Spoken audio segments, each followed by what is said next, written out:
back on the ReaderHouse Author Roundtable. I'm Alice Stockton-Rossini. Thanks for joining us. A longtime CNN journalist, Dave Schechter, discovered a story about his great aunt that he had to tell. Amy Schechter made headlines in her day as a result of the 40 years she devoted to the Communist Party, prompting the title, A Life of the Party. Dave, what a colorful character she was. What can I tell you about Amy? Amy led her life outside of the mainstream of American thought.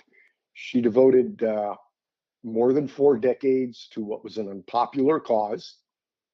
She was raised in an observant Jewish home, but made communism her way to repair the world. And there is an imperative in Judaism to, quote, repair the world. It's a phrase that comes from a particular prayer. She remained loyal to the party, even when thousands of her American comrades could no longer do so. And in large measure, because she had nowhere else to go. The party had, as I infer from the title of the book, the party had become her life. And I will say there's 3 things that I like to quote about Amy. An FBI informant called her a regular 10-minute egg.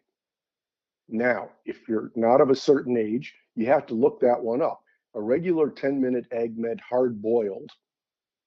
The New York Times article said she was one of the most ardent among the New York radicals. And a Jewish columnist called her one of the few genuinely idealistic communists. She lives up to her ideals in her private life, sharing what she has with others less fortunate. The book, Alice, is what happens when you go digging into your family history. And I once asked my father when I was a boy, did your father have any siblings? I didn't know. And he said, yes, he had 2 aunts. One went to South Africa, and one was arrested in a strike in North Carolina, and she was a socialist. And it was years later. You fast forward from what must have been somewhere in the 1960s all the way now to 1999. And my father hands me a letter that came from a professor at Emory University who is a real expert on Soviet penetration of the United States. And he was asking my father if my father knew about some fellow that my father's aunt had a relationship with. My father didn't know a lot about this guy, but he hands me the letter and he says, this may interest you. And with the letter was a heavily redacted, and I mean heavily redacted, 3-page FBI report about my great aunt. There was no information there, it was all blacked out. That hooked me right there. The fact that the FBI had kept files. Now, when I said out loud, there might be a book there, I will only say that my father's reaction was not one of overwhelming enthusiasm. And if anybody wants to know what he said, they can read the book. But that spurred a 25-year project. Now, mind you, I was working full-time at CNN, and then for the past decade, I've been writing freelance. So work on this project kind of took a backseat to things that actually paid. But I used the Freedom of Information Act to amass a lot of envelopes of old files that they kept on Amy. I managed to find dozens of magazine articles that she wrote for left-wing and communist publications. I managed to get a document out of the Soviet archives. It was during the period of glasnost, after Gorbachev left and before Yeltsin left. And there was a brief period when you could get information, and a fellow in our Moscow bureau at CNN actually went and got me the document. So research was the major part of the work. What strikes me is that she really believed communism was good for workers. So much so, she lived in an American colony in Russia. She was part of a murder trial. I mean, this woman was dedicated. You've hit three things here. Let me try to take them in order. My wife is endlessly fascinated by this, uh, which is that in the mid 1920s there was a colony in Siberia of American communists, mostly Americans. They were there with the blessing of Vladimir Lenin. They were attempting to employ some American methods to farming, to mining. It was an enterprise set up to show that American communists could contribute to the greater good of the Soviet enterprise. She was there for a couple of years. What she was doing there beats the daylights out of me because she was in no way qualified to be there, except as a teacher. Now, Amy was very well educated, Barnard University graduate, a languages major, but she knew nothing about farming. She knew nothing about coal mining, but she knew that if these things were important to the future of the Soviet enterprise, then she would support it. So she was there for a couple of years. Now, that was in the mid-20s.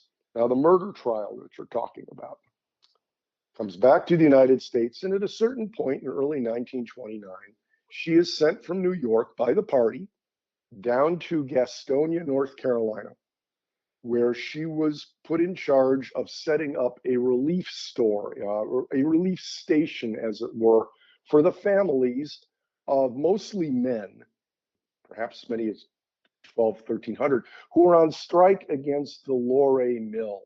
And it was a mill that produced cotton for various purposes. Very labor intensive, almost oppressive work environment. And when the strike in 1929 began, Amy was sent, she was one of several communists sent down by the party. And we get to June of 1929, and in disputed circumstances, the chief of police is shot and killed. And let's just say it was round up the usual suspects, which in this case meant grab all of those communists that you can find and their supporters. They put 16 of them on trial. Amy was one of 3 women. Now, at some point, the state of North Carolina decided that, executing women might not look good for our state's image. So they dumped the women from the trial. The women were furious.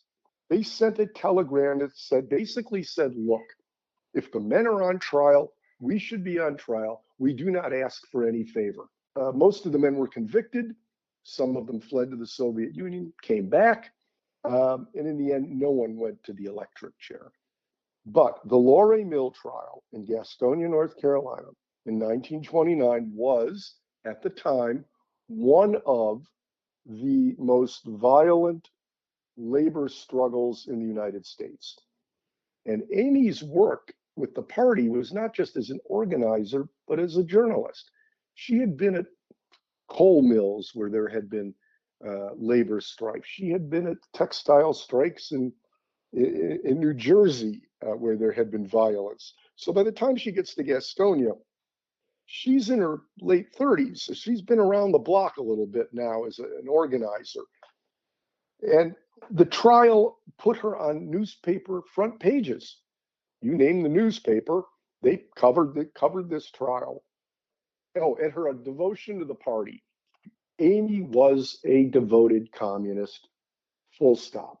However, my personal feeling is that yes, she supported communism, the greater Soviet enterprise, but that she particularly did so because she saw it as the best way to support the struggles of working men and women, to redress the conditions under which men and women worked, sometimes without union protection or with unions that did little to protect their members, and that it was the struggles of working people not the grand, overarching global political enterprise that really motivated her.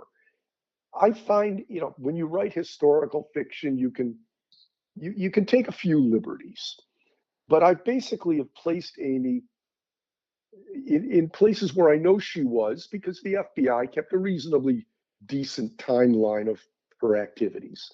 She also was out in California with farm workers at one point and working for the WPA. All through her life, her cause was working men and women, whether it was coal miners, textile workers, dock workers in California when she was doing publicity around the trial of Harry Bridges in the late 1930s, or shipyard workers in Seattle a few years after that.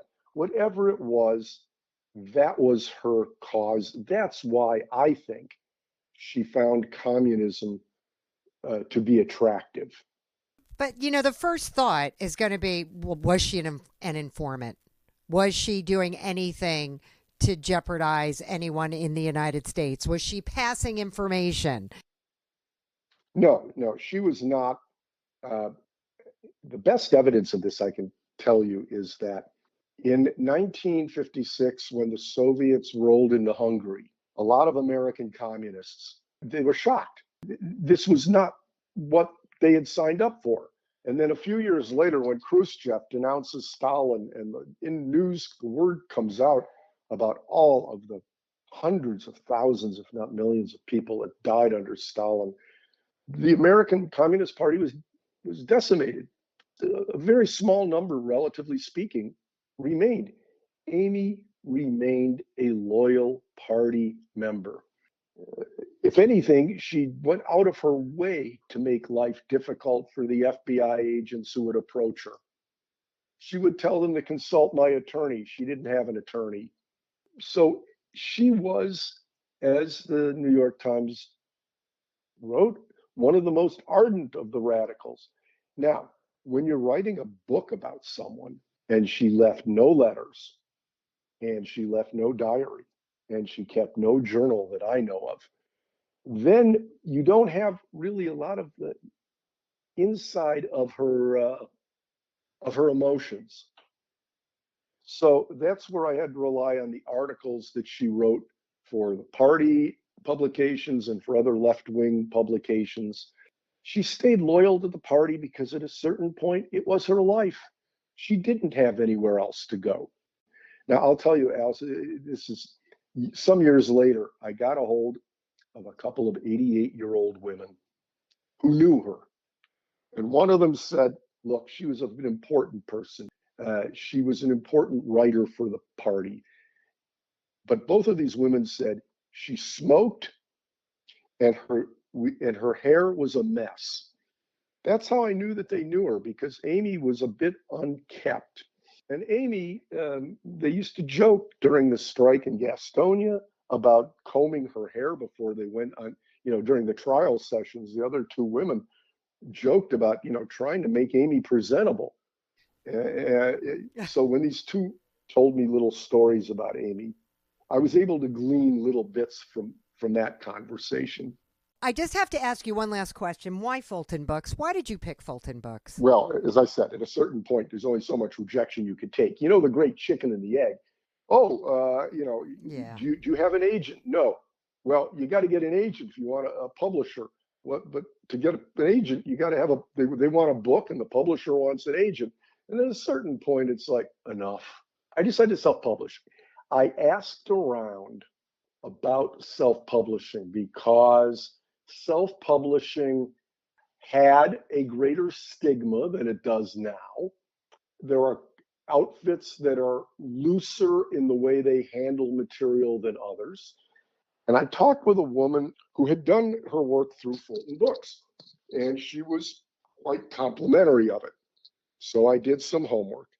And I will say this, Fulton Books has a very persnickety group of copy editors who probably have a dartboard with my name up somewhere for all the conversations we had back and forth. But that's the point. There was a lot of back and forth. Things got to the point where, okay, I like the way this looks. I like the way that appears. I like the work that they did to help me shape this. And I will say that the fellow that I've been dealing with as my lead contact has been very good. So it wasn't a random choice. It was as informed a choice as I could make. Well, that's good to know, Dave Schechter, author of A Life of the Party. Thank you. All right, listen, take care. Have a good day, Alice. David P. Greenberg has collaborated with his longtime friend Johnnie H. Calderone on a book entitled My Quiet Fight for Home. It's about Johnnie being born deaf and then suffering injuries and learning disabilities that affected him for the rest of his life. But in the end, he triumphs over adversity. David, how did you guys connect?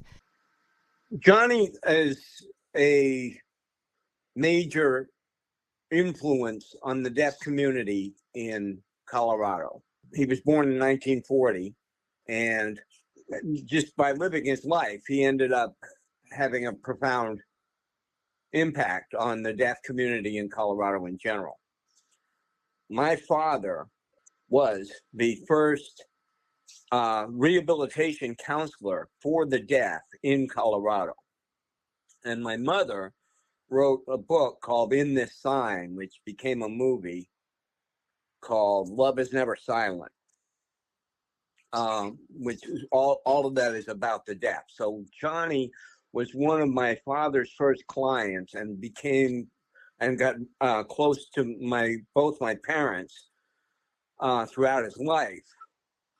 Now, he decided many years ago, he decided that he wanted to write a book about his life, but he's not a writer. So he went to my mother and proposed a book to her. My mother, like I said, she's a well-known author.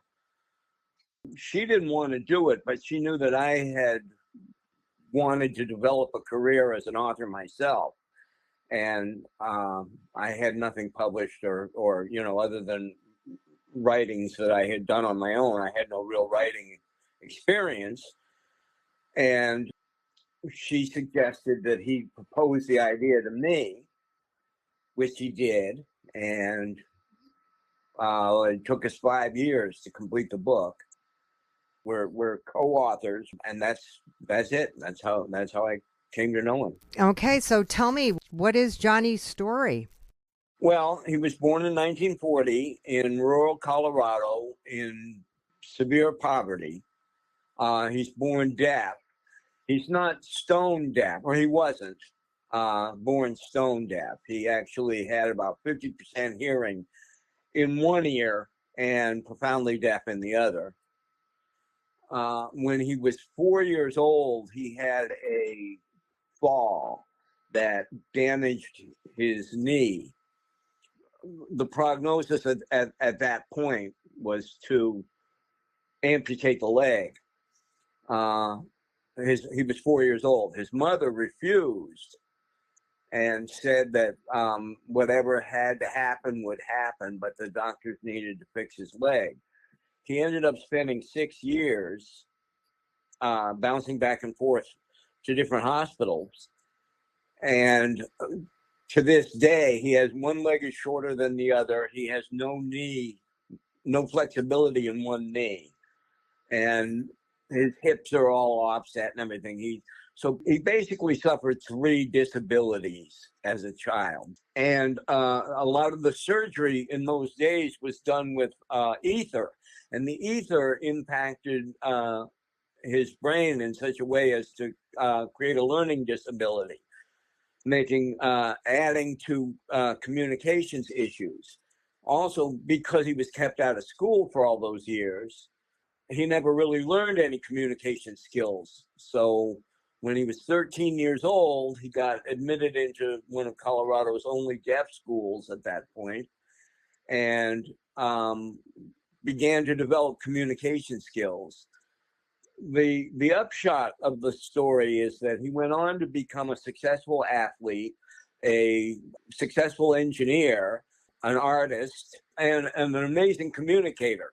He can communicate almost as easily with hearing people as he can with other deaf. He can communicate with blind people. So his story basically is one of overcoming great odds to succeed in life and be happy. He raised three wonderful, I won't say children because they're all in their 40s now. He's only been married once for over 60 years now. He actually specialized in printing and went on to cartography. He developed two different unique styles of map making cartography. There's a process called aerial photography, in which a plane flies along on a straight line and basically paints a grid across a given area. The pilot is flying the plane stays at an exact altitude and in exactly straight lines in this grid. Next to the pilot or behind the pilot is a photographer running a special camera that continuously shoots photographs. So from that, they can put together all these photographs of the ground directly beneath the plane. Then they can use that to create a map. It's a very detailed way to create maps, and they can do topographical mapping that way. Apple uses a similar process in their iPhones. There's one of the apps you can get on an iPhone that allows you to chart distance, and it basically uses light imaging through the camera in the iPhone to so like you're standing in one end of the room and it can tell you how many feet it is to the wall and if there's any obstacles in front of you based on bouncing light back and forth along a linear path. So he did that for a while. He also developed, at one point he worked on a machine that used ammonia as the chemical that makes the machine work. It's a very complicated process, but the thing used ammonia for printing maps. And it ended up damaging his lungs.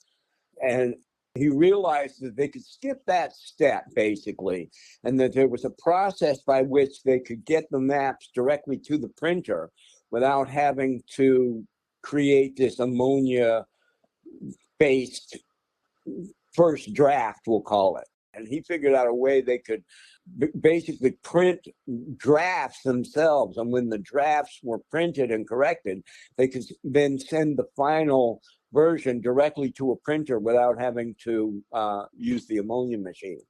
This guy is amazing. He really is, yes. How are you getting his story out? Fulton Books actually has done quite a bit above and beyond what I expected of them. I basically thought they were going to publish a book on Amazon and say farewell. But they actually they made a video. There's this interview that we're doing right now. I believe there's another interview coming up. That's a Zoom meeting. I have several websites that I'm also a web designer by my profession. And I have several websites that I have links to the book on. I plan on making some videos and stuff on my own. We're still really just getting started. The book's only been out on the open market now for about 6 months. Wow. This is it's such an inspirational story. It is. So, and I agree, absolutely. And I'm doing all I can to get it out. And recently, as of about 2 years ago, I disintegrated my entire social media connection. Now I'm on something called Mastodon. Mastodon is not a privately run social media. It's a series of private servers that are owned by individuals who are dedicated to an indie web type cause. where we're basically trying to bring back what the internet was in 1995. And I'm also on Blue Sky, which altogether I would say about 7 or 8 different projects, internet-based projects that I'm working on that are either just now launched or not yet launched. That we'll try to push this story out into the public view. Sounds like a plan, David. Good job. He's lucky to have you. Well, I look at it, I think we're both lucky to have each other because, like I said, I had wanted to start a writing career for a long time, and I just couldn't get out of my own way. So becoming a writer is very difficult. Writing is not. Becoming a writer is. Finishing a project, for instance. I've got 100 stories in my head that I've made it as far as the first page. And thanks to Johnnie, I actually got what I consider a master class on writing and publishing a book, and I will be forever in his debt for that.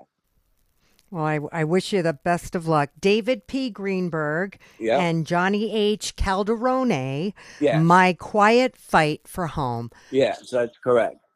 Thank you so much. Okay, well, thank you. Courtney Cannon has had a tumultuous relationship with her mother for most of her life, and while it's been difficult, it is the basis for her book entitled Not the Effing Gilmore Girls. And you're always writing, aren't you, Coco? I have always been a writer. So actually, Not the Fucking Gilmore Girls came from 25 years of journal entries. I mean, when I was 15 years old, from then until I was 40. And I just compiled it to my book and interspersed it with what I've learned from since then. It's an autobiography. It is. You're only 40. You know, you're just beginning, really. I'm 43, and I swear this is like the third time I was starting my life over. So I'm in it to win it this time. So what's going on with you? My mother has bipolar disorder, and she's borderline schizophrenic. It's not easy dealing with people with mental disorders, but growing up with one, I didn't know anything about mental disorders at that point, you know? So everything that I did, they started watching me, and it's like, you guys, it's not me. I'm a reflection of my mother. And it turned out that was, oh my gosh, my voice is starting to shake. It's okay. Whenever my mom goes off the deep end, I swing the same way. And it's like, wait a minute, I've got to break this chain. It is not my brain that's hurting, although we're hurting in different ways, but you know. Okay. She is, and then my father was, you know, the line says ghosted before ghosting was a thing. So I was raised by 2 very absent parents, if you know what I mean. All right. So tell me what's the deal with the title, Not the Effing Gilmore Girls? So I moved to Connecticut 4 years ago because of the Gilmore Girls. I wanted my idealistic country living, you know, where everybody in the small town knew my name and had my whole community. And I moved out here to live with my mother against my better knowledge, but I knew that I could handle it even if she couldn't. And it just went, you know, we made it work for 2 years, and then it went south as soon as she started getting sick. So the title came to me, and it's like, man, it's still Connecticut. It's still my happy ending, but it's just not the effing Gilmore Girls. You say you're an empath. I am. What does that mean? It means I get energy from other folks really fast, really easily. So it's hard for me to be in crowded spaces, airplanes. Emergency rooms are the worst because I feel everybody's pain, literally. How did you handle world events like 9/11, COVID? Well, and the funny thing is I'm very blunt. And so like and I said it in some of these journal entries, I'm like, oh, my mom has heart problems. And then later on, I'll be like, how did I just like announce that my mother had heart problems like that with no beating around the bush? But the fact of the matter is I was talking to myself when I was writing these journal entries. So I was just stating a fact, you know what I mean? But I grew up to realize I probably have something like ADHD or autism or something that makes it so that my brain doesn't quite, it's like, oh no, you're just going to say whatever's on your mind, no matter what. So You've had some struggles and challenges that you want to share with us. the biggest one is my mother, we decided we were going to be partners. Do you know what I mean? Like, I'm not married.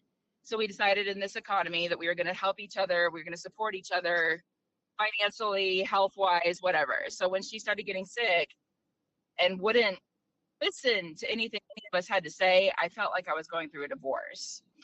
And I don't, that's the only thing that I have to compare it to is my mother breaking my heart many times. It's like, man, I've mourned my mother 6 or 7 times at this point. And, so I've talked to my brother and sister about it. And I'm like, look, they had written her off on her last go round, basically. She gets really mean. And she ends up telling everybody she hates them and she doesn't want any part of us and drops out of our lives for years. And then just comes back like it's no big deal. And you're still trying to reach her somehow. Well, I was. And that actually part of the reason, and maybe part of the reason I was 43 when I wrote this book instead of 25, to let you know, I didn't think I wanted to put her story out there. It's like almost an invasion of privacy. But in this particular loop, she kept telling me to write her story. Courtney, you've got to write my story. This is so cool. This is so cool. You've got to write my story. It's like, Mom, you're insane. It's only cool to you right now. It's not cool to the rest of us. It's scary. So I wrote it from my perspective, and my aunts were all like, look, it's your story is just as much as hers. So scary. So what do you want the reader to get out of this? I want people to know that they're not alone, period. Like that if something scary or confusing is going on in their head or their heart, they need to just find somebody to reach out to. And I don't know how to. My mother thinks she's alone. Like, honestly, she thinks she's all alone. It's like, you guys, you're not. If you could just overcome the brain, I don't know how else to put it. Like, let me love you until you can learn to love yourself. That's what the back says. Let me just love you. You're not alone. So is this book mostly about your interactions with your mother? Yes. A coming of age story. Okay. And where do you leave it with her? The final story she had basically went Godzilla on my kitchen. I was trying to move her out of a 2-bedroom back into a 1-bedroom because she had said, I'm going to go walk out. I'm going to go live in my car. And I said, okay, well, I have to move out of the 2-bedroom. So I tried to move us back into a 1-bedroom. And she shattered everything in my kitchen. She was chunking things at my head. I had to take the dogs into the bedroom and lock them in there. I was like, she's going to kill my dogs. I thought we were all going to die. And so I called the cops, and that was the final straw, really. It was my breaking point. And so I hid in my apartment for 6 months and wrote the book. How are you telling people about this? Social media mostly. So TikTok, Instagram. What do you say? What do you talk about on Instagram? Well, I just do like a little, like I had an Easter reel. So I took a couple of pictures from back in Easter 1986, and it said something like, in the pictures you look like this perfect family. We're all smiling and all, close knit. But in reality, what I was feeling was lost in a very, very close knit family. I had zero feelings of belonging. I'm sorry, Courtney. Oh no, please, thank you, Alice. But no, I'm good. That's why I wrote the book. I just want everybody else to know they're good too. Your mom sounds like she needs help. She has been on meds that I know of since she was a teenager. And so every once in a while, and I think at this point it's a self-fulfilling prophecy, because she says every 7 or 8 years, it's like, Mom, you don't have to go off the deep end. You can get your meds adjusted. You can talk to other people. You don't have to go off the deep end. And so we'll see what happens this time around. She has started to stabilize again. So my aunt, her sister, who has also written her off in all intents and purposes, is the only one there that is still in touch with her and says she's stabilizing again. So We'll see what's next. I'm hopeful for the future, but I don't know that I could ever. She could be my friend again, but I'm not sure I could ever. I don't know. It's going to take me some therapy too. Yeah, for sure. Are you going to keep writing? Oh yeah. I love to write. All right. So this will not be the last of the Not the Effing Gilmore Girls. Well, and what's so funny is I was like, you guys look for the sequel. We'll find out what happens. And that's okay. I did leave it open for but this one's 700 pages or something like that. It's absurdly long. Okay. So I kind of wish I had made it 2 parts, but what are you going to do? All right. Courtney Cannon, otherwise known as Coco, Not the Effing Gilmore Girls. Thank you. Thank you, Alice. I appreciate you. Donald R. Greathouse says writing came to him overnight, and now he's got 2 books under his belt, including 365 Reflections for Today's World. Explain that. One night that my travels through my job, my career, had kept me on the road a lot. And so when you're on the road a lot and you're putting down a lot of windshield miles or even air miles, you happen to notice different ways of life and different cultures and different things. And I guess that always just kind of stuck in the back of my mind, even though I really didn't realize it at the time. And then one day I was just sitting here and something popped in my head and I wrote it down, and next thing I knew it rhymed. And so I posted it on my Facebook account, and my followers started going like, "Oh my God, this is tremendous. You got to write more." And so then I did. And so my first book that I wrote, Poetic Reflections for Today's World, is a 5-star book on Amazon. And it reflects on different variations of life, poems for different things, bullying, romance, daily life. Is suitable for all people. And then that kind of rolled over into this second book that I wrote that we're talking about today, 365 Reflections for Today's World. As you notice, I kind of played off the title of the first book there. Right. But basically what it is a book that you just don't sit down and read all the way through. It's kind of a daily devotional format. And I have people who have told me that they just go through and they just pick out one and read it, and then they may dog ear it and go back and reread it day after day, time after time, which to me is really kind of what I was hoping for in the second book. I mean, first book's poetry, okay? So if you're a poetry lover, you're going to go through and you're going to find your favorite poem, all right? And you're going to keep reading it off and on and so forth. Well, the same kind of with this book, 365 Reflections for Today's World. It also works in the same type of format, even though it's not poetic. It's more spiritual. It's 100% spiritual, actually, based on things I write and post every Sunday. I call it a Sunday moment. And I have my followers come on and comment and like, and so how Facebook works. Yeah. So, and again, they started going like, I hope you're saving all these little tidbits of wisdom and spirituality that you're writing. And I go, well, yeah, actually I have been. We'll put it in a book. And I said, well, I'll think about it.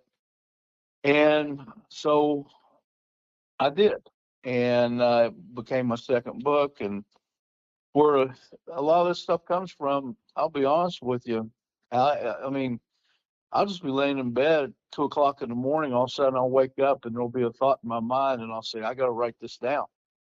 And I get up and I write it down, and I come back to bed, and then the next day I'll look at it, or the day after I'll look at it, and it develops into more. And I guess I guess that's how writers do it. I don't know.